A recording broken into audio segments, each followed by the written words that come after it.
Shalom saudaraku yang terkasih di dalam Tuhan Yesus. Selamat hari Minggu buat semua anak-anak Tuhan yang terkasih. Di hari Minggu ini kita kembali dibawa untuk dapat melihat, merasakan, merenungkan kebenaran firman Tuhan yang menjadi perenungan yang akan kita sampaikan di ibadah KKR GBKP. Saudaraku, sebelum kita meminta pertolongan Tuhan, senantiasa kita selalu mempersiapkan diri kita berserah kepadanya, agar di dalam memahami kebenaran firman ini, ada roh Allah penguat jiwa raga kita untuk menyampaikan dan hidup di dalam kebenaran firman tersebut. Kita bersatu di dalam doa. Segala puji syukur bagi kemuliaan nama Bapa di sorga. Ajar kami Tuhan pada hari ini juga untuk dapat melihat, merasakan, dan kuat di dalam kasih Tuhan, sehingga firman ini memberikan pengajaran baru bagi kehidupan anak-anak Tuhan. Kami mempersiapkan diri kami, roh Allah bekerja bagi kami. Di dalam nama Yesus kami berdoa. Haleluya, amin. Saudaraku, di Minggu tanggal 20 Juli tahun 2025, yang menjadi info kasio kita dari kitab Matius pasal 6 ayat 14 yang menyatakan demikian. Karena jikalau kamu mengampuni kesalahan orang, Bapamu yang di sorga juga akan mengampuni kamu juga. Begitu juga di dalam bacaan remaja dari Efesus pasal 4 ayat 30 sampai dengan 32. Dan yang menjadi renungan kita di hari Minggu ini, bacaan Alkitab kita ataupun bahan Alkitab kita dari kitab Kejadian pasal 50 ayat 15 sampai dengan ayat 21. Kami akan membacakan firman ini kepada kita sekalian. Ketika saudara-saudara Yusuf melihat bahwa ayah mereka telah mati, berkatalah mereka, "Boleh jadi Yusuf akan mendendam kita dan membalas sepenuhnya kepada kita segala kejahatan yang telah kita lakukan kepadanya." Sebab itu mereka menyuruh menyampaikan pesan ini kepada Yusuf. "Sebelum ayahmu mati, ia telah berpesan, beginilah harus kamu katakan kepada Yusuf, ampunilah kiranya kesalahan saudara-saudaramu dan dosa mereka, sebab mereka telah berbuat jahat kepadamu. Maka sekarang ampunilah kiranya kesalahan yang dibuat hamba-hamba Allah ayahmu." Lalu menangislah Yusuf ketika orang berkata demikian kepadanya. Juga saudara-saudaranya datang sendiri dan sujud di depannya, serta berkata, "Kami datang untuk menjadi budakmu." Tetapi Yusuf berkata kepada mereka, "Janganlah takut, sebab aku inilah pengganti Allah. Memang kamu telah mereka-rekakan yang jahat terhadap aku, tetapi Allah telah mereka-rekakan untuk kebaikan, dengan maksud melakukan seperti yang terjadi sekarang ini, yakni memelihara hidup suatu bangsa yang besar. Jadi janganlah takut, aku akan menanggung makanan dan makan anak-anakmu juga." Demikian ia menghiburkan mereka dan menenangkan hati mereka dengan perkataannya. Demikian pembacaan firman Tuhan yang menjadi renungan kita di hari Minggu ini dengan tema mengampuni.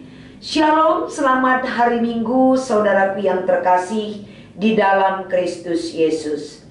Mengampuni adalah satu hal yang sangat gampang mengucapkannya, tapi banyak orang gagal di dalam melakukannya.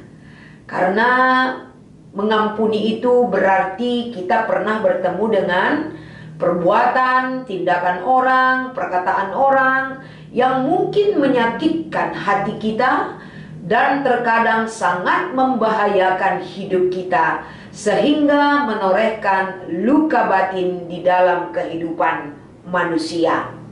Pengalaman pahit. Setiap pribadi pernah merasa terluka oleh perkataan orang lain, oleh perbuatan orang lain, oleh tindakan-tindakan orang lain, dan lain sebagainya.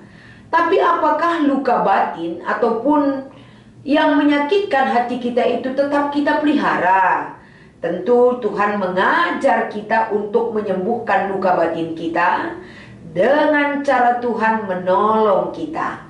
Karena anak-anak Tuhan tidak boleh menyimpan dendam, karena anak-anak Tuhan dibawa kehidupan untuk hidup saling mengampuni. Bagaimana kita bisa melihat pengampunan itu terjadi bagi kehidupan manusia? Kita terlebih dahulu mengingat bagaimana perkataan yang disampaikan melalui kitab Matius 6 ayat 14 yang menjadi ayat hafalan ataupun invokasio di hari Minggu ini. Bagaimana kita mengampuni kesalahan orang lain, karena Bapa kita yang di surga juga akan mengampuni kita. Jadi apa yang kita lakukan itu juga yang akan kita terima perlakuan Tuhan di dalam pengampunan yang Dia berikan bagi kehidupan kita. Artinya, dari ayat hafalan kita ini, Yesus mengajar setiap orang yang percaya kepadanya agar hidup di dalam pengampunan, dan pengampunan itu adalah jati diri ataupun kualitas diri yang kita tunjukkan di dalam memperlakukan hidup kita dengan sesama manusia. Begitu juga di bacaan remaja dari kitab Efesus pasal 4 ayat 30 sampai dengan 32 yang mengangkatkan bagaimana agar kita janganlah mendukakan roh Allah. Mendukakan roh Allah yaitu tetap menyimpan kepahitan, kegeraman, kemarahan, pertikaian dan fitnah. Hendaklah ini kita buang di antara kita sesama manusia. Mengapa ini perlu? Karena kita tidak boleh menumbuh suburkan kejahatan di dalam hidup kita. Tetapi di ayat 32 dikatakan, hendaklah kamu ramah seorang terhadap yang lain, penuh kasih mesra, saling mengampuni, sebagaimana Allah di dalam Kristus telah mengampuni kamu. Artinya, langkah-langkah untuk mengampuni yang diangkatkan Efesus pasal 4 ayat 30 sampai 32, ada hal yang harus kita jauhkan, amarah, dendam, menyimpan akar kepahitan, itu tidak boleh ada di dalam diri kita. Tapi hendaklah kita hidup saling mengasihi, saling mengampuni, hidup dalam sukacita, saling menolong dan lain sebagainya. Dan yang lebih tajam lagi diingatkan di dalam renungan kita di hari Minggu ini dari kitab Kejadian pasal 50 ayat 15 sampai 21. Di sini menyoroti tentang pengampunan dan pemeliharaan Allah. Kalau kita membaca kronologis di dalam kitab Kejadian pasal 50, setelah kematian Yakub, saudara-saudara Yusuf dilanda ketakutan bahwa Yusuf akan membalas kejahatan mereka.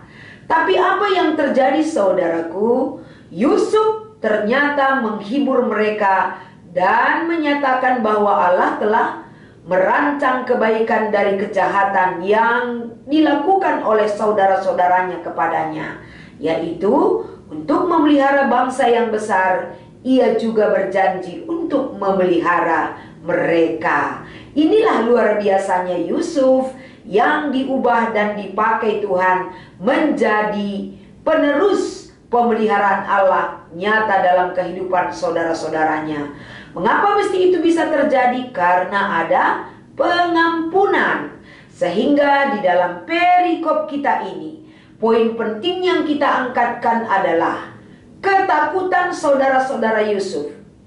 Kalau manusia takut berarti dia pernah melakukan yang tidak benar. Seperti saudara-saudara Yusuf ketakutan terhadap Yusuf karena mereka pernah merancang ketidakbaikan dalam kehidupan Yusuf. Apa yang mereka lakukan? Mereka bermohon dan meminta ampun atas kesalahan mereka kepada Yusuf. Jadi apa yang dilakukan Yusuf terhadap permohonan saudara-saudaranya? Kita melihat Yusuf menangis, dia mendengar permohonan maaf mereka. Yusuf menunjukkan bahwa ia telah memaafkan mereka sepenuhnya, tanpa ada rasa dendam, tidak ada akar pahit. Tapi dia mengimani pengalaman pahit yang dia alami, bagian rancangan Tuhan untuk menolong bangsa yang besar. Ini terbukti dari mana? Dari jawaban Yusuf. Yusuf menegaskan bahwa ia bukan pengganti Allah, dan bahwa Allah telah merancang kejahatan mereka untuk kebaikan, yaitu untuk memelihara bangsa yang besar. Apalagi yang ditegaskan Yusuf? Yusuf di sini menegaskan tentang pemeliharaan. Yusuf meyakinkan saudara-saudaranya bahwa ia akan memelihara mereka dan keluarga mereka. Luar biasa sekali kalau ada pengampunan. Pengampunan bukan hanya ada dalam kata-kata, tapi dilakukan dalam pemeliharaan, seperti yang dilakukan Yusuf dari perikop kita. Jadi apa yang kita ambil makna dari sebuah pengampunan? Yaitu ada penghiburan dan kelegaan hidup.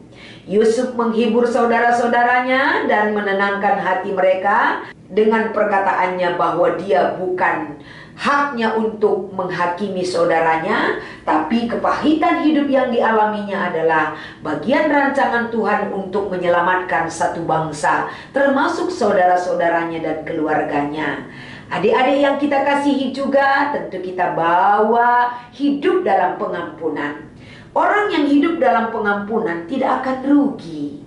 Tapi proses pekerjaan Allah semakin nyata bagi kehidupan adik-adik kita. Sama seperti Yusuf, mengampuni itu sebuah proses panjang kehidupan dalam kesetiaan, beriman kepada Tuhan, dan membuahkan hasil yang baik. Happy ending kehidupan Yusuf bertemu dengan saudara-saudaranya. Pengampunan memberikan damai sejahtera. Mengampuni membuat kehidupan berarti dan bermakna. Pengampunan membuat kehidupan orang lain juga mengenal Tuhan dengan baik. Demikianlah kiranya firman ini kita sampaikan kepada adik-adik kita. Kiranya para pelayan KKR, siapa saja yang menerima dan menyambut bahkan hidup di dalam firman ini, Tuhan berkati. Kita bersatu di dalam doa. Segala puji syukur bagi kemuliaan nama-Mu yang besar Tuhan. Engkau ajaib dan luar biasa, berkati setiap orang yang menabur firman dan hidup dalam kebenaran-Mu. Di dalam Kristus kami berharap dan selalu berdoa bagi-Mu. Haleluya, amin.